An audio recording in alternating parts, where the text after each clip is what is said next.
that she works at a glamour photography store. Oh, man. Where they had makeup and clothes, and you got all gussied up, then took photographs that you could give to your husband or boyfriend. This was the original thirst traps, y'all. Professional for Gen Z listeners out there. Before there were thirst traps, there were these things called glamour photos.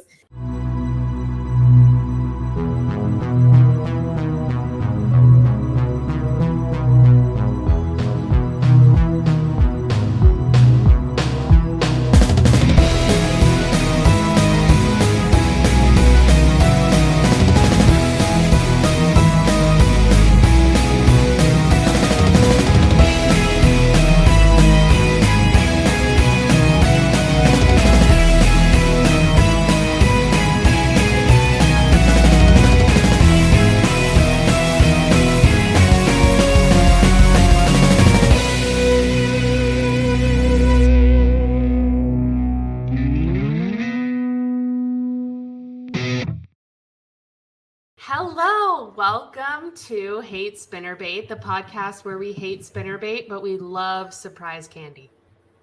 Ooh, I like that one. That was good. Yeah. I mean, I wish Andrew snuck candy into my bag every day, but... Right? Seriously. I think that's my love language, everyone, is surprise candy, and people should give me more surprise candy.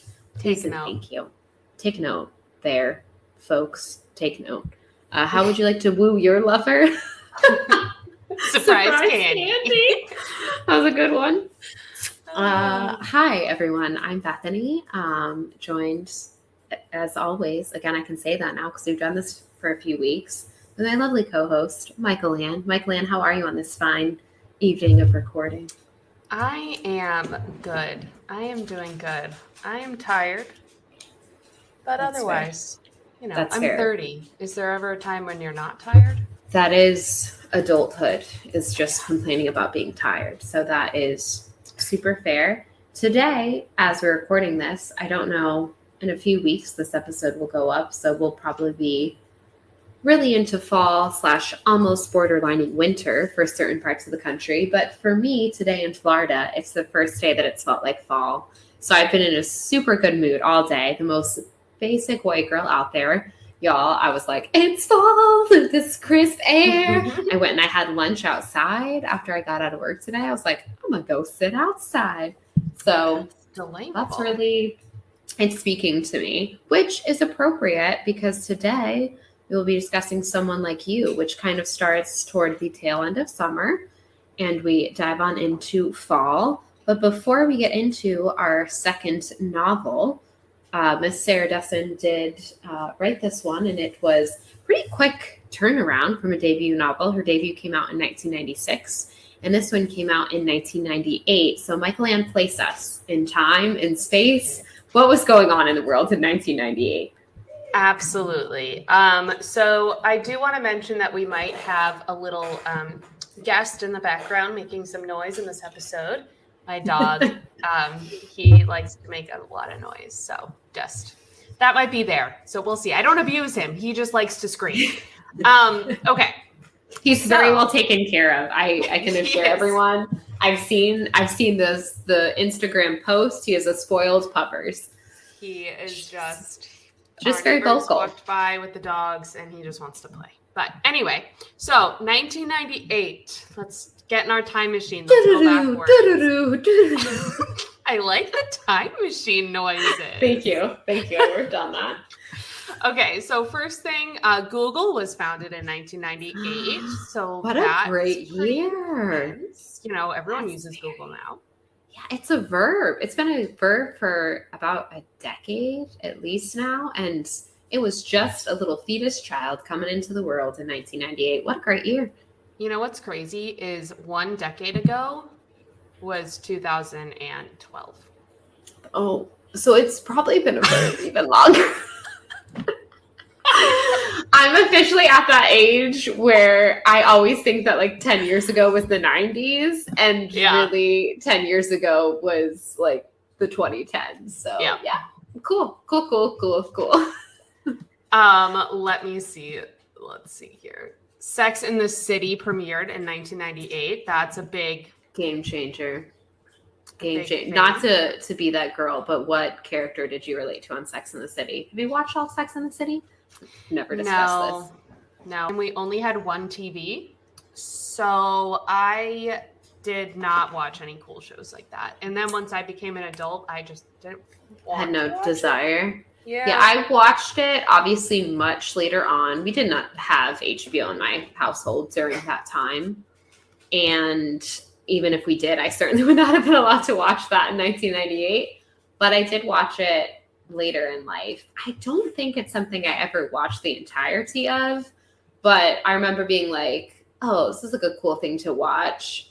It's very much a thing of its time. Like, I appreciate that it came out when it did and it did its thing. But if you watch it now, you're like, ooh, this is actually a little cringy. Yeah, big time. Definitely. I'm assuming it's like super fat phobic.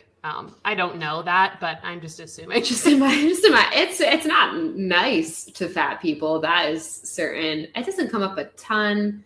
Yeah, there's just a lot of things and just a lot of like gay stereotypes and certain stereotypes about women, which again, at the time it was like, look at this, Carrie Bradshaw has a gay best friend. But now I'm like, oh, very stereotypical gay best friend. But that's okay. 1998, y'all. Yeah. So a couple other really life-altering things that came out in 1998. Halloween Town, one of the best Halloween movies of all time. That is a classic. Furbies were released. I don't know if you had a Furby, but I was not blessed enough to have a Furby. Okay, same. I thought I was the only child of the 90s who didn't have one. All my friends had Furbies. I liked them, but they also kind of gave me the heebie-jeebies. So, yeah, we were not a Furby household. No, same. The Harry Potter book made its U.S. debut. However, the second book came out in the U.K. that year. So, while I was a big Harry Potter fan, I do want to make a side note that I am no longer a big J.K. Rowling person. Yeah, that's again, another thing, much like Sex and the City, we look back at now and we cringe. But at the time, which Harry Potter still, it still means a lot to me and I like it, but the author is dead to me, so to speak. Yeah, it's a struggle. So then the last two things I want to mention about 1998, Britney Spears, my queen, my everything, my angel, released her debut single and album, Baby One More Time, iconic. And finally, probably the biggest U.S. news of 1998, Bill Clinton was there we go. impeached. Yes. So that's where we are in 1998. Friends is still on TV. Buffy is still on TV. Oh, what a time. It's the Titanic is winning Oscars. Oh, glorious. King of the world that James Cameron was. Another sort of problematic person, but some of his work I enjoy. It is interesting putting in that mind space of 1998 when we were all being very rude to Monica Lewinsky, to put it mildly. Reading this book, I've highlighted quite a few things about the way we talk about women in 1998. Yeah. And it's like, that tracks that this book came out in that year, because we were just slut shaming a 22-year-old all year long. So that's cool. So that does very much track. But yeah, that's that. Leonardo DiCaprio was dating age-appropriate women still, and things were chill. Back in the day, it was okay that he was dating 25-year-olds because he was 25.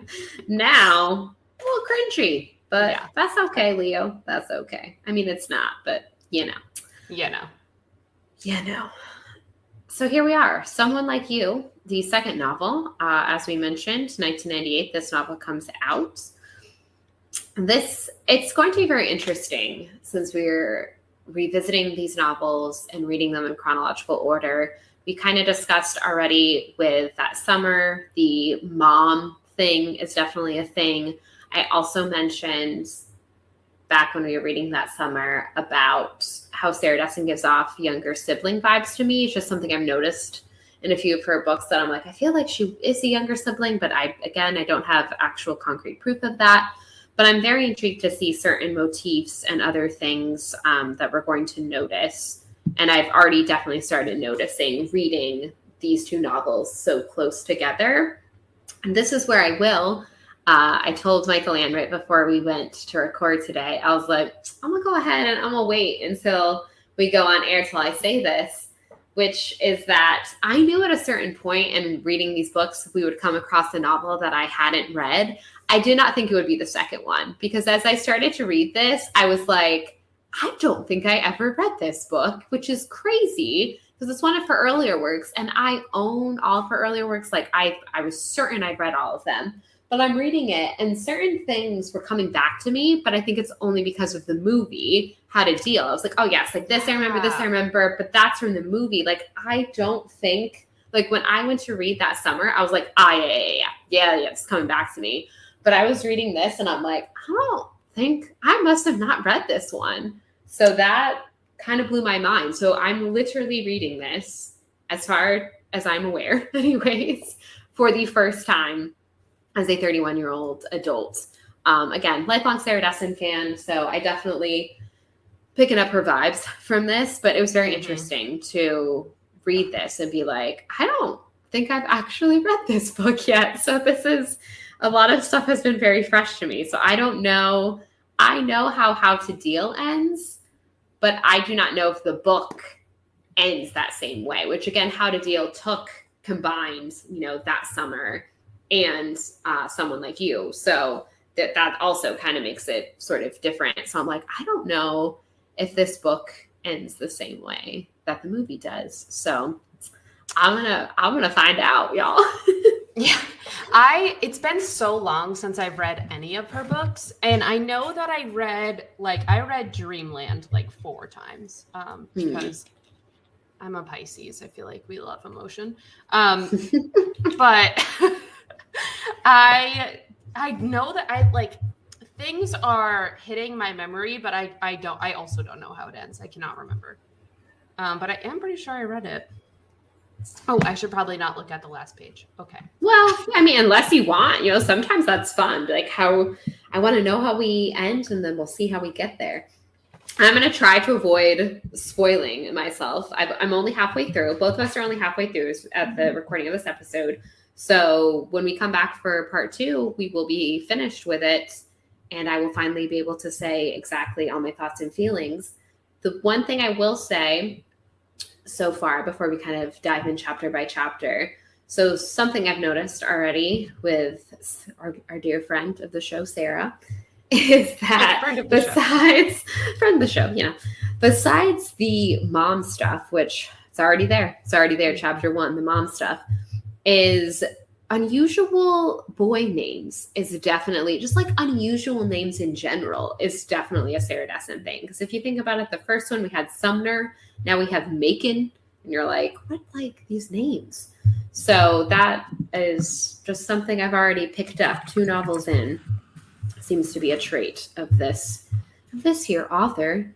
But yeah, we have part 1, the Grand Canyon. Starts with a bit of a bombshell. Would you like to start us off on this bombshell that we get right here at the get-go? Yes. I believe the bombshell you are referring to is that Michael Sherwood is dead. Yeah, he's dead. We don't know who he is because we are patrons of this novel. We can kind of speculate from the person who is telling Halley, which is her dear friend Scarlet, that it must be someone that is important to Scarlet. It seems like it's probably a boyfriend. We will later find out that assumption is correct. But yes, Michael has died. And Halley is at basically a kind of 2-week, is what I gathered, summer camp that her mom kind of forces her to go to. So it's the middle of the night. She gets this call from her friend Scarlet that Scarlet's boyfriend is dead.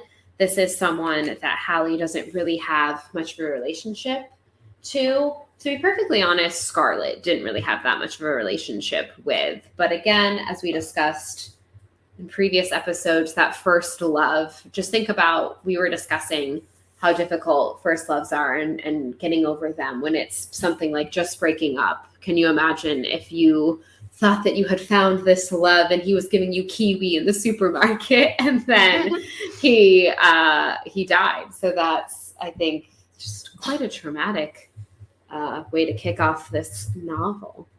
For sure. I didn't experience the death of a friend until I was in my 20s, and that was difficult. So I cannot imagine being 15, 16 years old and your boyfriend. Totally. And we find out later, obviously, that they have sex and then he dies the next day. I can't. Yeah. Can't imagine. Can you imagine? Which is kind of funny because I think of Mean Girls when he's like, you have sex and then you get pregnant and you die. Can you imagine being a teenager, being like a 16-year-old girl, you have sex with this guy. It's like the first time. And literally the next day that man dies. Like, whoa, I would be scarred for life. Like, I would never have sex again. No. I mean, I would eventually, but like it would take some years in therapy to work. Sure would. I'd be like, I killed him. I for sure killed him. They were right in sex ed. Don't have sex. You'll die if you do. The Lord is punishing me. I'm certain of it. I am certain of it. So yeah, he's dead. It says here, Michael Alex Sherwood died at 8:55 p.m. on August 13th. He was turning left onto Mooresville Avenue from Shortcrest Drive when a businessman in a BMW hit him dead on, knocking him off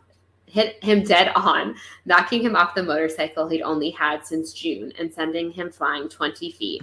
The paper said he died on impact. The bike a total loss. It wasn't his fault. Michael Sherwood was 16 years old. Which, again, that's just another thing. Not only was it that they had just had sex, but also he had a motorcycle. So these are all the things that your parents are like, don't do as a teenager. He did both of them. And this is rebel without a cause for sure. But look, don't be that person. You wind up dead. Yeah, I'm terrified of motorcycles, to be honest. Oh, same. I'm very terrified of people that have two people on a motorcycle, like the back person, like you're just holding on to another, but like that's the only thing that is keeping you on this tiny vehicle on two wheels going like 80 miles per hour. Crazy. That's a hard no for me. Hardest of no's. Right on to all of you that like them. We already have my first That's So 90s moment of the novel, picking up here on page 7. Which we're kind of discussing. So we kind of start in with this cold open. Michael is dead. This is clearly someone that meant a lot to Scarlet. Halley is trying to get her mother to pick her up from camp, right? So we backtrack a little bit here to learn about how Scarlet and Halley became friends. And she's talking about how Scarlet had, an unusual name, much like herself, I guess, Halley, not like a super common name. I mean, there's like Halle Berry and stuff, but it's not as common as, your Britneys and your Ashleys. But this is my That's So 90s moment. I never had a friend with an unusual name. All the girls in my classes were Lisas and Tammys, Carolyns and Kimberlys. And it's like, yep, in the 90s, I'm sure they were like in the 80s and 90s. But now, if someone was like, hey, I'm Tammy, I'd be like, that's kind of an unusual name. Yeah. But yeah, I'm sure for like a Gen Xer, those were the common names. But for millennials, I'm like, I mean, Lisas and Tammys. I don't know. I think of that as being slightly like older people usually have those names. So that was just kind of funny to me. And a little bit of the That's So 90s. We get a little bit of already the kind of bit of a backstory with the mom, which I will say, I was kind of saying in that summer how I found myself agreeing with the mom a lot more now. In this first chapter, I was 100% on Hallie's side. I was like, Jesus Christ, Mom, just go pick her up from camp. Like, she's not trying to get out of something. Someone she knows, she is like 15 years old, and someone she knows has died. Like, go pick up your child from camp. Right. Like, can you imagine? Like, it's exactly what I said. Like, I had a hard time processing my friend's death when I was 24. Can't freaking imagine when I was, if I was 15, pick your daughter up. Pick your daughter up from camp. I have to be honest, I didn't find myself to be on her mom's side at all so far. Yeah, so far I don't think she's a terrible mother by any means, but I'm not sympathizing with her as much as I Mm-hmm. did with the mother in that summer. So I feel like I'm definitely much more on Hallie's side so far. Also, could this be both of us are only about halfway through, or are exactly halfway through this novel? Could this be another Sarah Dessen thing, which I know not to be true because she has named mothers in other novels? But this is 2 novels in a row now where the mom like does not seem to get a name, but the father does. And I find that very interesting because I know that the father's name is Brian and I know what Scarlett's mother's name is, but I have no idea what her mother's name is. And I was like, why is this a thing in Sarah Dessen novels that the mother does not? She's just like this faceless woman. She doesn't get a name. It's weird, especially with how important the mother relationship, like the mother-daughter relationship is in her novels. Yes. I also wanted to mention on page 8, we have this line here that says, "But now I had Scarlet, and from that day on, nothing ever looked the same." I truly believe that the real love story in this book is between Halley and Scarlet and their beautiful friendship. And that's like the beginning of it. And I'm living for it. I love it. Yes. I think straight away you get such a good indication of their their friendship. And yeah, I think that is truly the real through line through this novel more than anything else thus far. Mm-hmm. And then we kind of see that her mom, Hallie's mom, doesn't really understand her. She's kind of being a little bit condescending here, saying like when they were talking about going to camp, she says, "It will be such a valuable experience, much more so than sitting around the pool at Scarlet's getting a tan and talking about boys." Which, 15, what the heck, so. Mom? There's nothing wrong with that's what 15-year-olds should be doing. You should go sit out if that's what brings you joy, by all means.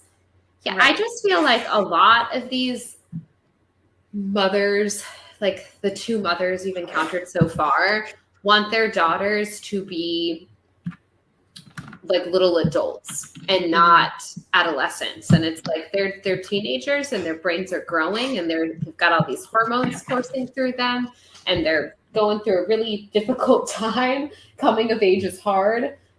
And I feel like both the mothers you've encountered so far are just like, can't you just like not be a teenager for a minute? And it's like, no, they should be allowed to be teenagers because they are. Oh, yeah, for sure. Yeah, that's definitely the vibe I get from like Hallie's mom a little bit. Is she like, don't be like other girls. Don't do those frivolous teenage things. Like, come be with me and talk therapy talk or whatnot. Yeah. And then we see that in this chapter 2, we get some information about the dad. He's kind of like the good cop. Yes. He likes to just make her milkshakes and kind of stay out of the drama, which, okay. But also, I don't know. I mean, maybe this is just like 90s dads. They just didn't. Right. He feels like a sitcom dad a little bit, right? Yeah. Like, I don't know. I wash my hands of this. I just mow the lawn well and I have a talk show and on the radio. And like, he seems like a nice, loving guy. Don't get me wrong. But it does seem like, again, this is the one time I will defend a mother, that he's definitely letting her be the parent. And yeah, he's just the good guy who shows up with milkshakes and is like, whatever your mother says. Yeah, I would be annoyed if I was the mom. I would be like, can you like help me parent this kid? Or like, hello? Just saying, I don't know why I got to do all this on my own. Also, I feel like the way Hallie feels about her mom is like so relatable as a teenager. I remember like growing up, once I got into high school, I was like, yeah, I can't tell my mom anything. All she's going to do is judge me. It says right here on page 15, even the sight of her coming towards me was enough to get my guard up. And yeah, I mean, I definitely relate to that. Especially because it's like when you're a high schooler, you're trying to like establish who you are as a person, but you're still a kid, so your mom is still trying to like be a mom, and it can be conflicting big time. Oh yeah, which it's fair. I get, obviously your mother is going to worry about you and want to mother you, but you are towing this fine line as a teenager where you think that you're so much older than you are, and you're like, I'm responsible and I can do this. I was very fortunate that I had a very good relationship with my mom, and I did feel very open talking to her about things, and I know that that is rare. But there was even some things that I would get, again, looking at it now, it's kind of funny. I would get pissy because I'd be like, well, you know, you wanted me to get this job so I could have money, but then you won't let me go out and do anything because I have to be home by this time. And it's like, that was totally reasonable request, Bethany. But like, I was like, I'm 17 and I have a job and a car and I'm responsible. And like, why are you killing my vibes, Mom? Yeah. And she was just trying to be a mom. But yeah, I think it's hard because you are starting to get your own independence. Like that's literally what a car represents, to be like, you know, George Lucas made a whole movie about it. American Graffiti is, you know, about how the car is like such an American thing, and it represents the youth and independence and freedom. That I think that this age, you know, Halley's going into her junior year, and her friends, you know, she's turning 16. Her friends, some of them already are 16. They have their licenses. And I think that's a very difficult thing, both as a teenager, but I reckon also as a parent, because, you know, I think Halley's mom thinks of Halley as her confidant, as her best friend. And now Halley's kind of got Scarlet and is, you know, Scarlet's got a car and they're going off and they're doing things and she's being independent, which is totally within her rights and she is allowed to. But I do think, you know, trying to look at it from the other side, obviously I've never had a 16-year-old kid, thank God. But, thank my Lord. But I can imagine that that's like, oh, but you used to like want to hang out with me on Friday nights and you used to want to be my friend. And now you have your own friends in your own life and I'm sad. Yeah. So I get that. I think in a sense, I mean, obviously no mother would ever admit to this, definitely not Halley's mom, but I think the reason she's so judgmental towards Scarlet is because she's jealous of her, because that used to be the role that she had in Halley's life and she no longer does. Yep. Yeah, absolutely. It's such a hard like relationship to navigate. I also want to mention that I grew up in a town named Milton. And there was a Milton marketplace that all the kids worked at. So fantastic. That's pretty funny. This marketplace is interesting. There's like a couple of things in here that I'm like, is this real life? Like, is this how things were in North Carolina when Sarah Dessen was, you know, coming of age, that she would put it in? But like, there's something she talks about, like the till, and there's like the one lane that's no candy or whatever. And I was like, maybe because it's a tiny grocery store, but my first job was at a supermarket. And so reading this, I was like, oh yeah, nostalgia. That was my first job. But certain things in it, I was like, that is not true to my experience, at least. So I don't know. Maybe that's a North Carolina thing. Like, no candy. I would understand like no alcohol lines, like, you know, maybe legally they wouldn't be able to sell alcohol, but yeah, the no candy thing is confusing. And maybe the fact that it's like attached to the mall, I think, is odd. Is that like a common thing in other places in the world, that supermarkets would be attached to the mall? I don't know. That seems odd to me. I don't know. But who am I to judge? We'll get to another one of the things that I was like, is this how this really worked in the 90s? Moments, I believe, here in Chapter 2, which we are approaching, maybe. Oh, Chapter 2 is about the funeral. So no, I think maybe Chapter 3 is when we get to school. But alas, any other Chapter 1 thoughts before we do move to Chapter 2? I do just want to point out on the last pages here, we have kind of some views of the foils between, I hope this toy isn't super loud. God bless you. The foils between Scarlet and Halley, or at least how Halley sees herself. But she says here, Scarlet had always been the stronger, the livelier, the braver, the girl who punched out Missy Lassiter, the meanest, most fiendish of the pink bike girls that first summer she moved in on a day when they surrounded us and tried to make us cry. The girl who kept a house and her mother up and running since she was 5, now playing a mother to a 35-year-old child. The girl who had kept the world from swallowing me whole, or so I'd always believed. Scarlet is such an interesting character because she does have a mom that she has to take care of. She has, like, her mom, I assume, had her when she was 19 or 20, and never really, it sounds like didn't really step up to the responsibility of being a parent.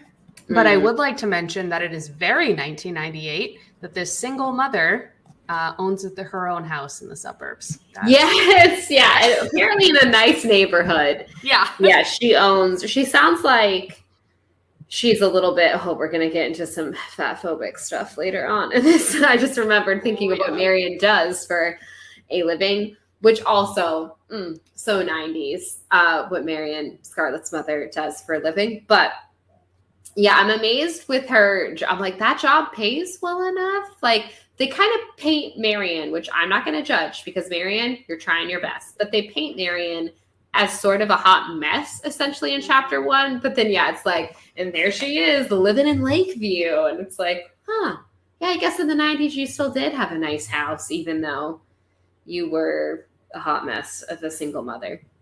Right. Now in the 2020s, no one owns a house.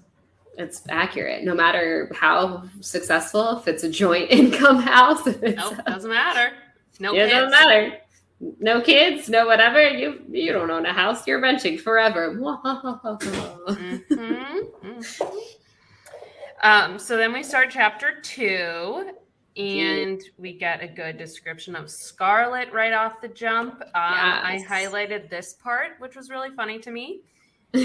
She said she was beautiful in all the unconscious, accidental ways that I wasn't, and I was jealous more than I'd ever admitted. To me, Scarlet was foreign and exotic. Yeah, she's white. She's a basic white girl. Like, she's got freckles and red hair, and I was like, excuse me, how is that exotic? That, like, it would be, again, would it have been very 90s and in poor taste if it was like her, friend who actually, like, was from another country, to call them exotic? Yes, it would have been problematic. But at least I would have been like, I get it. But literally your basic white girl friend is exotic too. And I was like, she's got auburn hair and like, that's like that's like every white girl. Please explain. Yeah, I also thought that was funny. Yeah, I would like it to be clear. I realize that this is an audio format, so most people can't see me unless you're following our Instagram at Hate Spinnerbait Pod on Instagram. You should follow it. There is a picture of me there. But for all the people that have not seen that photo, Scarlet is me. Yeah. She is a redhead with freckles. I mean, like, you can't see a lot of my freckles because I, wear makeup most days, whatever. But I have freckles, pale skin, and I'm a redhead. And no one, I can assure you, in my 31 years on this planet has called me exotic. So there you go. I was like, oh, okay, exotic. That's interesting. You know what's so funny, too, when I was reading this? I was thinking about, Zuko, please. I was thinking about how I was the Halley. I had a best friend growing up who was, like, beautiful. All the boys were, like, in love with her. Everybody thought she was so cool. And I was just, like, her weirdo friend that, like, followed her around. So it's so funny. Although she wasn't as good of a friend as Scarlet is, but I definitely relate to, like, I was, like, the weirdo that just followed her around thing. I think that was also me. And now I'm thinking maybe we all just think that that's us. Like, maybe every girl thinks that they were, like, the unattractive weird. No, like, the hot girls have to know they were the hot friend, right? No. She knew that she was the hot one. I didn't know that I was, like, this sounds dumb, but, like, not, like, to toot my own horn, but, like, I was never, like, the pretty girl. Not like I, like, think I'm attractive. Whatever. Self-love. I'm great. You are great. Thank you. But I didn't know until college, basically, because that is when my pretty friends, we went to 2 different colleges. And all of a sudden I had this job and I was in classes and boys were talking to me. And I was like, oh, like when she's not around, suddenly I'm pretty. But like when she's around in comparison, like I'm the unattractive friend. So it was like a real awakening for me when I was like, oh, is this what it's like to be pretty? Like people wanted to talk to me. I was always like the weird friend in high school. Very loyal and a great friend. If I, again, not to toot my own horn, but Same. Yeah. Samesies. Also, I think this is totally a random tangent. Welcome to Michael and Bethany have random tangents while they also read Sarah Dessen. I think because so many of us were the quote unquote ugly friends who watched our friend talk about boys and had all the boys hit on her, whatever. This is why I'm personally talking to you, the Duffer Brothers. I know you also listen to the show. Big fan of the show, I'm sure. I never understood the Duffer Brothers, a fellow North Carolinians.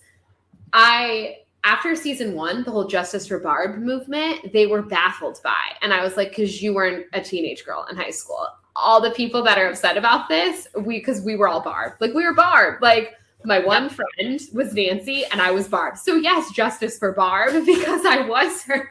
Yeah. And I do deserve better than that. Thank you. Anyways, love your show, Duffer Brothers, but that is why people wanted justice for her, is because we were all her in high school.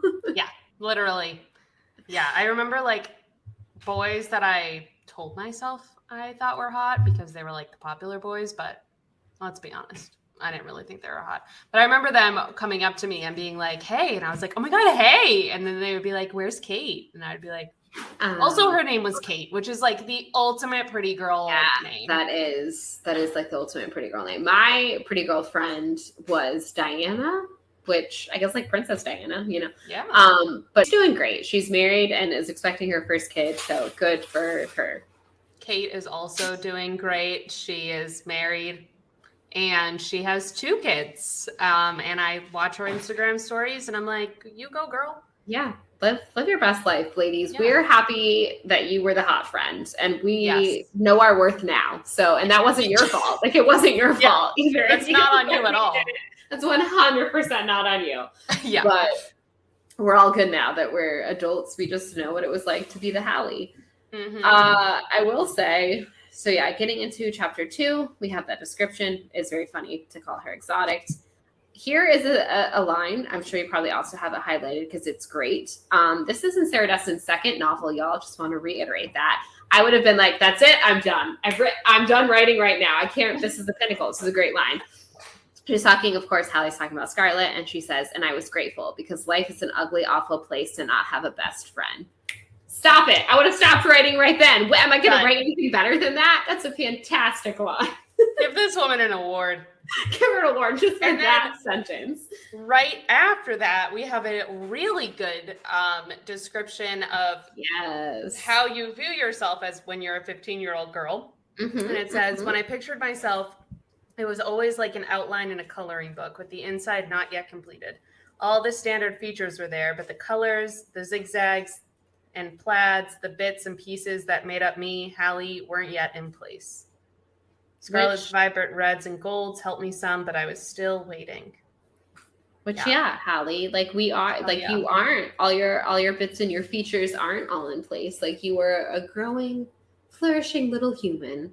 Yeah, sure that was good. Like those, whatever, that paragraph and a half. After that, if I was Sarah Dessen, I'd be like, I'm hanging it up. I've done it. I've done it. Give me my award. I've done my best work. And yet, y'all, she still came back and gave us more beauty, which we will be discussing in weeks to come. But God, if that isn't just absolutely brilliant. It really is. So then we get to know that she didn't really know Michael Sherwood that well. He went out with Ginny Tabor and then Elizabeth Gunderson, 2 characters who hang on. The head Elizabeth Gunderson was like the head cheerleader. So it was like, okay, we have these beautiful jocks who are like hanging out together and love. And then we have his best friend, Macon. Good old Macon. And let's see.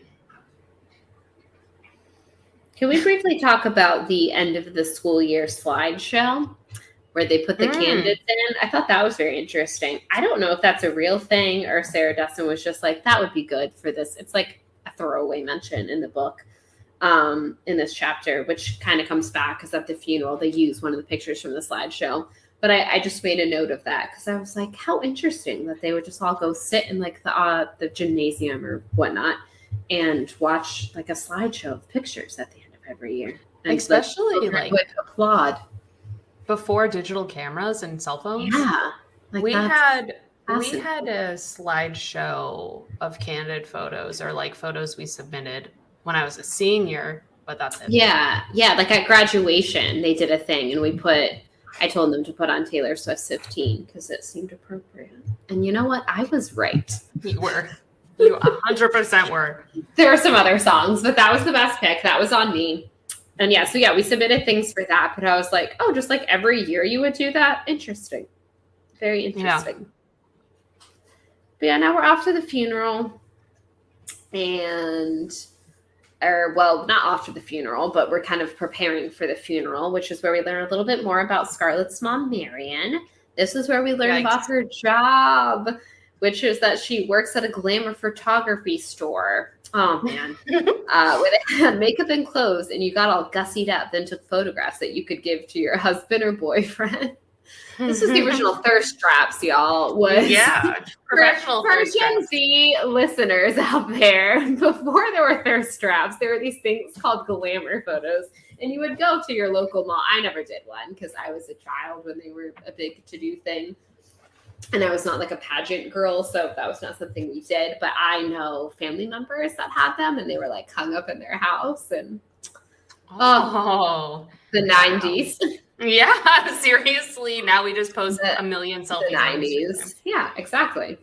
I have a little post-it note here that says children having to be a mom to their mom is soul crushing. Because I believe that kids should be able to be kids. Yeah. But as we can see, was really never able to be that much of a kid.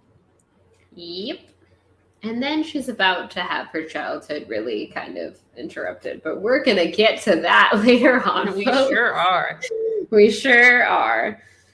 So we're picking out the dress for the funeral. I just thought that part was kind of funny. And again, like a good insight to their friendship where she's like, Scarlett's the one with like the memory. Like she has our collective memory. She knows that I've worn this dress. Like I don't even remember wearing this dress. And I feel like that is such a thing. Like in a group of friends, there's always the one who like remembers everything. It's like, no, that was the time that we were out with Joe and da-da-da. There's always a friend you can count on who has the memory. There's always like the mom friend in the group who's like, I have Advil if you need it. So yeah. I just, I enjoyed that little insight into their friendship. We go into, so we go upstairs, and this is where Halley finds out that Macon spent the night basically in Scarlett's bed. He kind of surprises her. They're like trying to pick out outfits for the funeral, and boom, out pops a boy, and she's kind of like, what the hell? We're about to go to your boyfriend's funeral, and there's this man. And, Scarlett kind of explains that he was upset because Michael and Macon were best friends, and he, I believe, was also slightly intoxicated, and he ended up staying over that night. But obviously, nothing happens. Then we get to the funeral. I do want to mention here on page 27 that they're kind of talking about like her mom learning about Michael Sherwood, and she's talking to their neighbor. And they're like, yeah, he mowed the lawn and blah, blah, blah.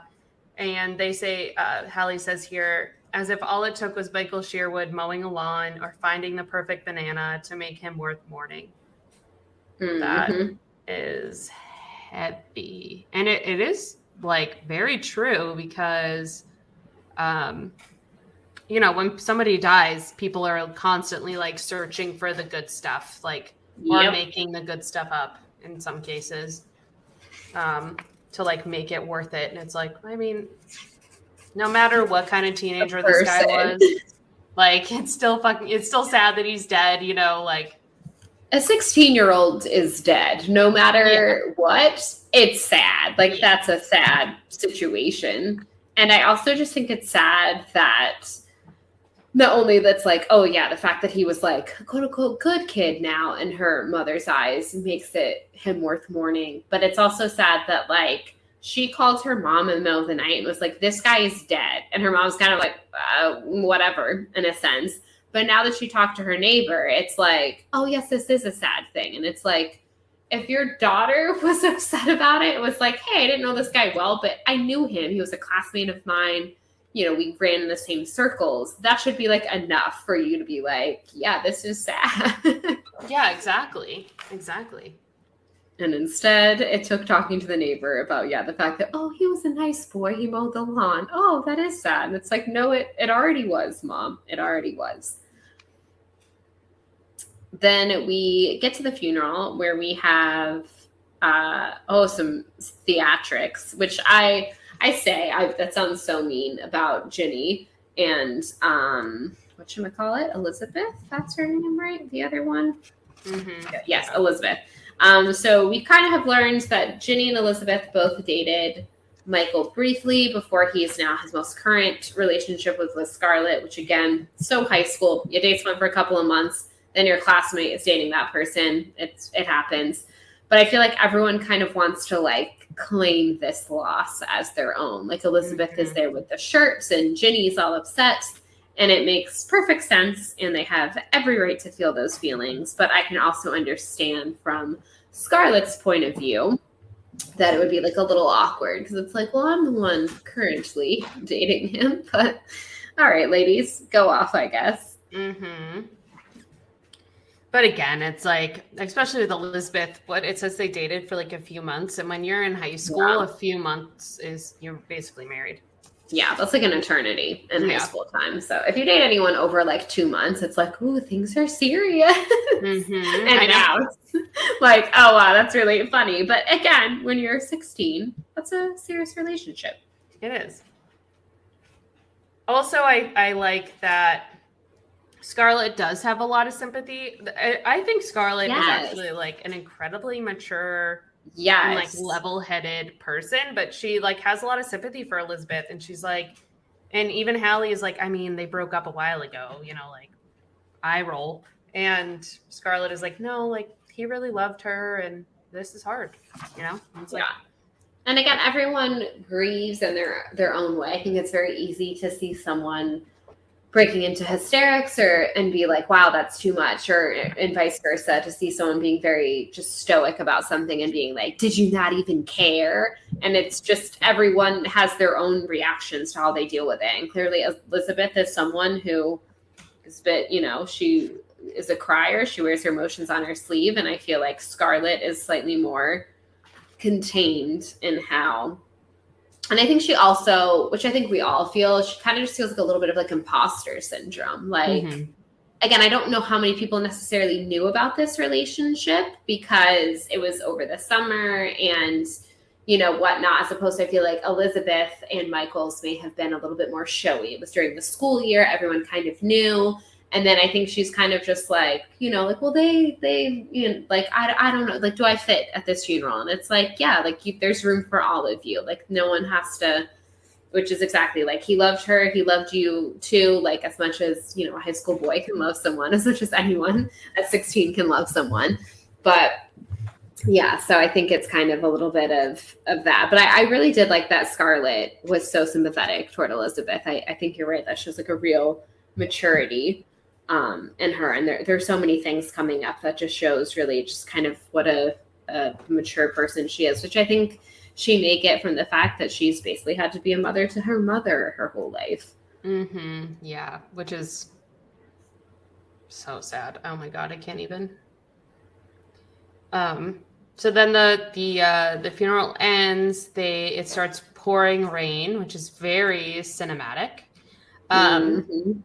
And they drive by Macon, and he's a mess.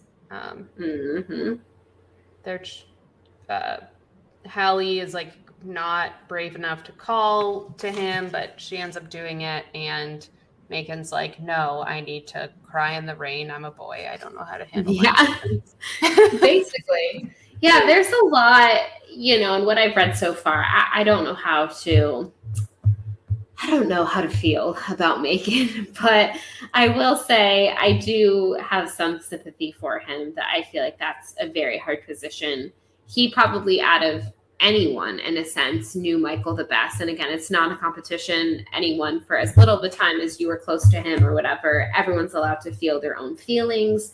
But I think, that's the thing is it's okay if Elizabeth breaks down at the funeral, right? But it's not okay if Megan does, because it's the 90s in society. I mean, Lord, in 2022, it's still like quote unquote not okay, because we don't put as much of a value on friendship as we do on romantic relationships. And to be perfectly honest, we should, because they're all very important.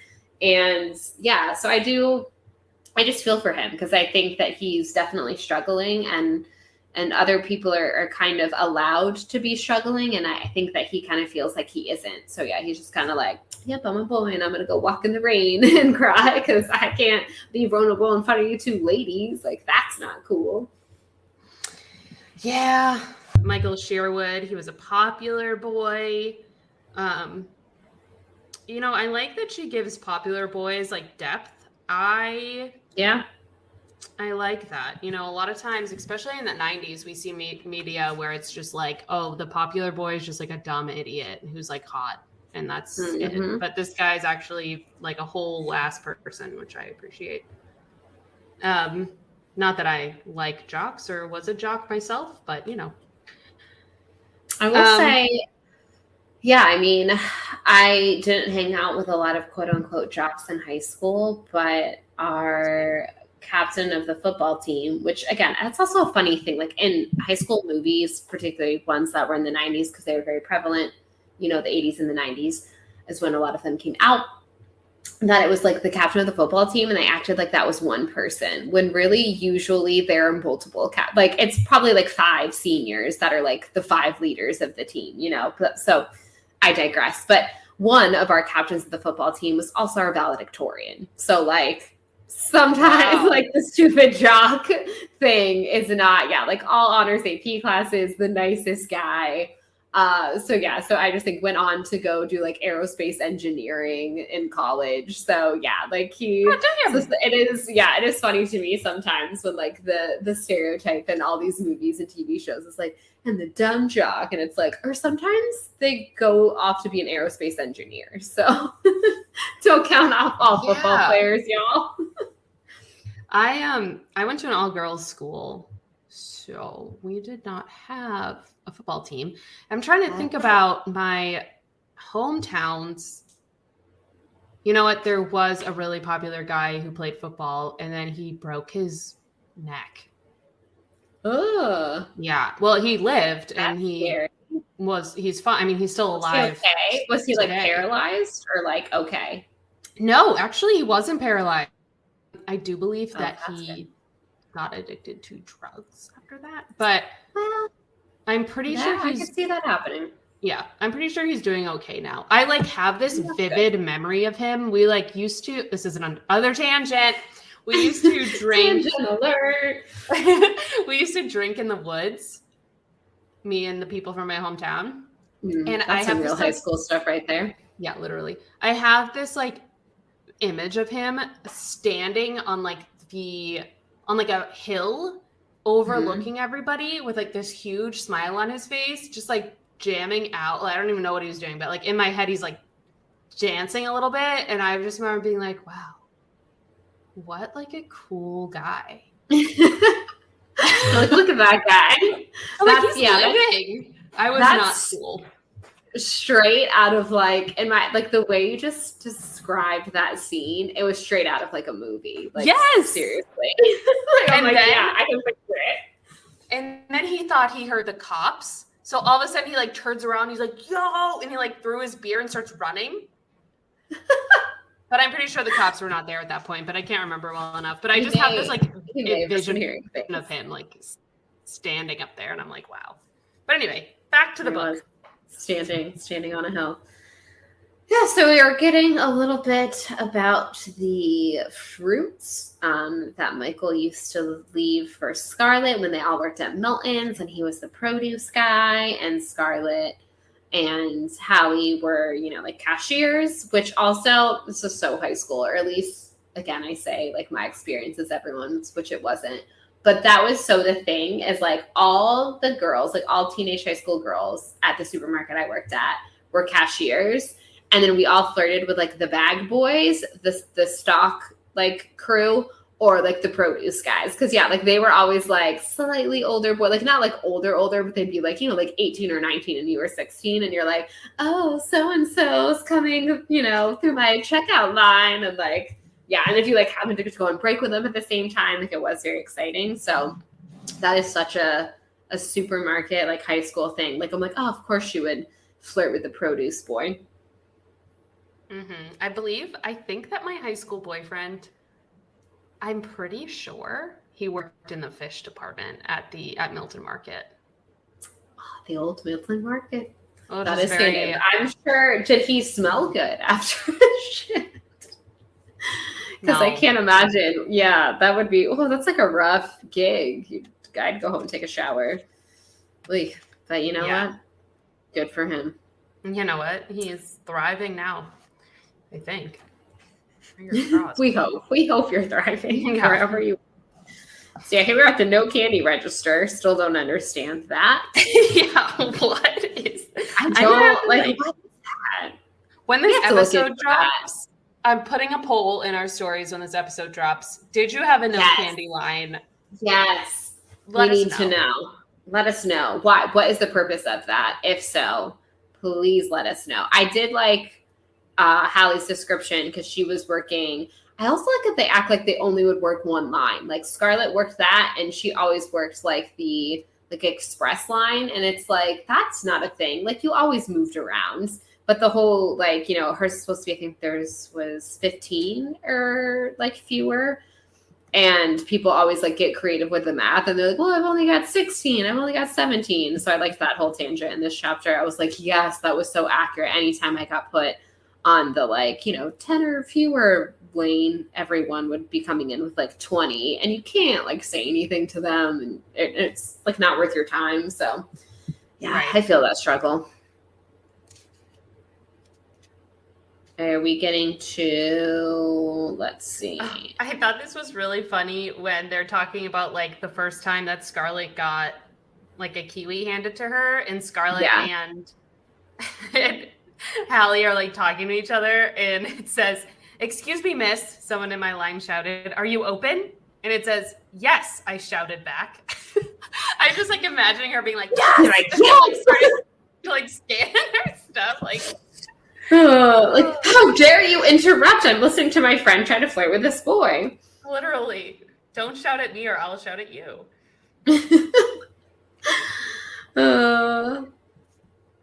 Then let's see. And it's nice. It seems like Michael and Scarlet didn't like not include Halley. She was like still very much involved in that. Yeah, which was really nice. Michael seems like a really great person. I mean, he did. Really painted a good picture of him. Yeah, I feel like he seemed like he was a good guy, and I'm sad that he didn't get to carry on being a good guy for the rest of to have a longer life. Yeah, so sad. I guess we are getting into, so we kind of finish off our little bit about Michael and how Michael and Scarlet. We're getting into things. Oh, another Florida mention. 2 books in a row mention of Florida. We're now pulling on into the first day of school. We've learned that since the funeral, Michael's parents they put their house up for sale, and they supposedly heard that they're moving to Florida. So that was the little Florida mention of this novel. Obviously, Scarlet and Halley are not super stoked to be going back to school. I think in particular Scarlet, because she is kind of going through a little bit of a time. Mm-hmm. But here we are. We're showing up to homeroom. Well, first we're getting into school.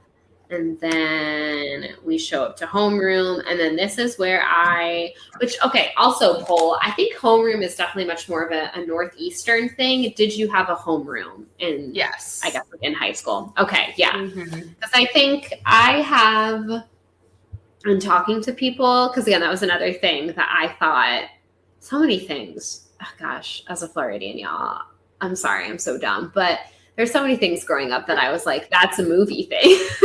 I'm like, that's not real life. Like basements, I was like, people don't have those. They do. Everyone but Florida. Yeah.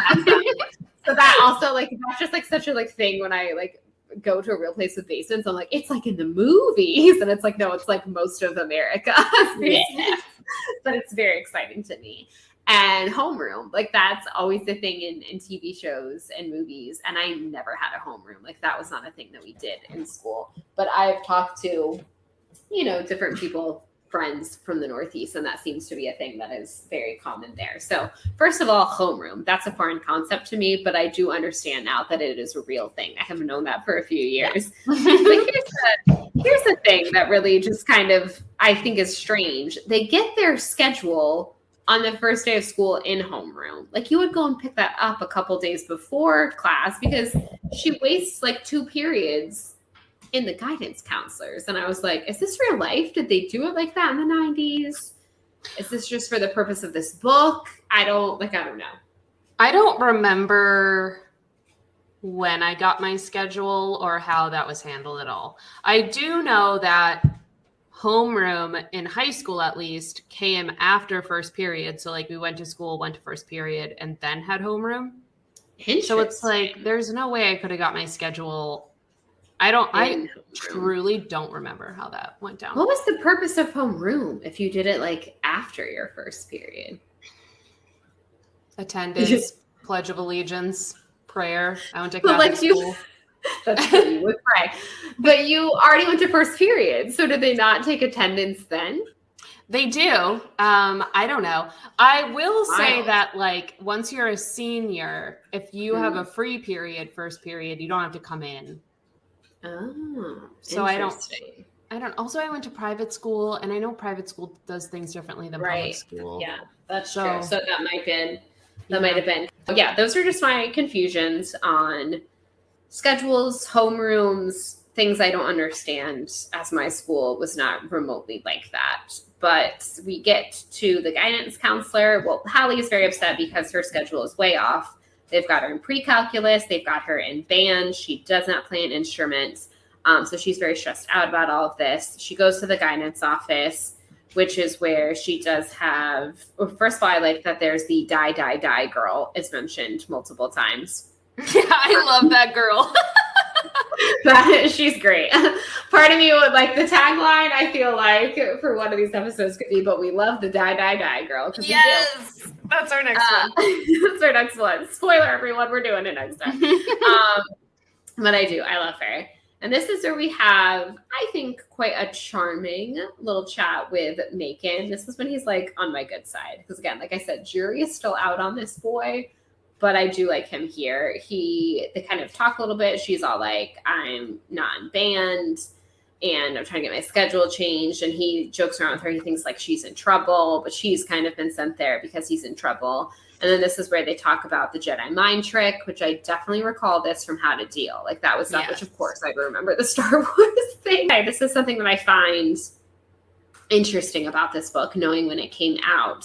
Because if this came out in 2022 or in the last, I don't know, probably since 2015, when Star Wars has really become like part of the public pop culture conscious again, I would be like, oh, Jedi mind trick. Like that's such a basic thing. Like that's like, think of something more clever. But for 1998, like that Star Wars, you don't have the Phantom Menace until 1999, right? So like Star Wars was like, there was a mumblings, a new movie was going to be coming out. But again, the way the VHSs were and the way, Star Wars had come out, whatever, like that's actually a pretty good reference for the year that this came out, where it's like clearly, Macon knows his Star Wars. And it's like a fun kind of nerdy enough reference. Also kind of shows his rebellious side. But as I was reading that the other day, I was like, for 1998, that's a good reference. Now I'd be like, try harder. But for the time, it wasn't as much as part of the public pop culture conscious. I think that's a fun kind of like unexpected reference. Now I would be unimpressed. One of my biggest pet peeves was like the 13th tangent I've gone off on in this episode. Everyone, this is why we're only on chapter 4. So we're slowly but surely making our way through this. But one of my biggest pet peeves in pop culture is when they want to show that someone is a quote unquote nerd and they make them make the most basic of Star Wars references. Because I'm like, even if you have never seen a single Star Wars movie, it is enough in the public conscious that you would know that. I watched, I want to say, 2 episodes of the show 13 Reasons Why, and I stopped at that second episode, A, because it was a god-awful show, but B, because they were trying to prove that the main character was a nerd by him saying something about Han Solo. Everybody knows who Han Solo. Like, that's not a good enough reference. I'm sorry. And I was like, nope. I literally noped out of it right there. I was like, that's lazy writing. I am done with this show. And I noped right out of it. So there you go, everyone. That's just make better references. Try that shit. I was like, this show is gonna glorify suicide.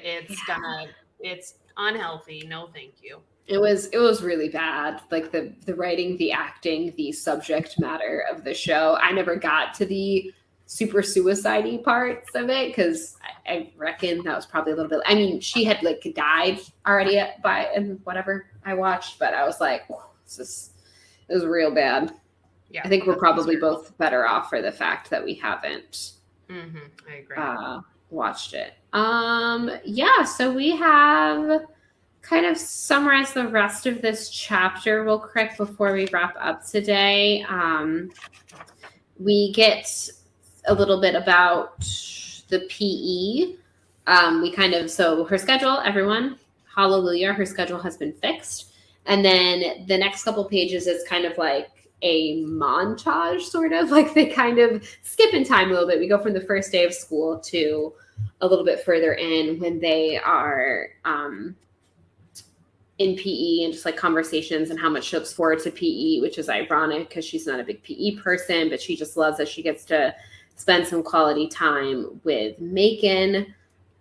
We also learn that all of a sudden her father's talk show has blown up, which here we go, everyone. I believe I highlighted this here on page 62. The first mention, this will make an appearance in other Sarah Dessen novels, the first mention of the Zip Mart, I believe. I don't think it was in that summer at all.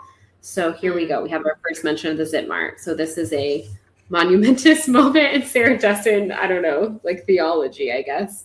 It's a Dessenism. Yeah, a Dessenism. That's our first one. We have a Zip Mart. So I just wanted to point that out.